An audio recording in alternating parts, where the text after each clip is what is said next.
ఒక అమ్మాయిగా పుట్టి అమ్మగా మారే ఒక అద్భుతమైన కథ అమ్మాయి జీవితం. ఇంత అద్భుతమైన కథకి ఆనవాళ్లు మన ఆడపడుచులు. ప్రతి కథలో ఉన్నట్టే ఇలాంటి కథల్లో కూడా కన్నీళ్లు ఉంటాయి, కష్టాలు ఉంటాయి. మన చుట్టూ ఇలాంటి అమ్మాయిల కథలు ఎన్నో ఉంటాయి. మగవాడికి ఆడదే ఆధారం, అవసరం, ఆడదానికి మగాడు ఆసరా. సమాజంలో ఆడవాళ్లు ఎలా ఉంటున్నారు అని ఆలోచించే ముందు మన ఇంట్లో ఎలా ఉంటున్నారు, మనం ఏం పుణ్యమూర్తులం కాదు కదా అందరూ అన్నపూర్ణమ్మలే కావడానికి.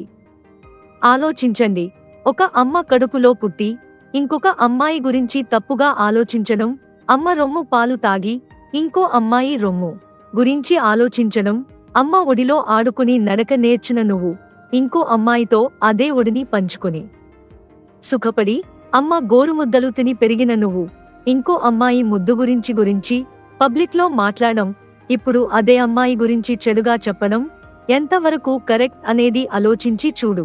ఒక్క తల్లి పురిటి నొప్పుల చూడని నీకు ఇంకో అమ్మాయి గుండె చప్పుడు ఎలా తెలుస్తుంది? నా దృష్టిలో ఈ సృష్టిలో అమ్మ అమ్మాయి ఇద్దరు ఒక్కటే, ఇద్దరు గొప్పవల్లే.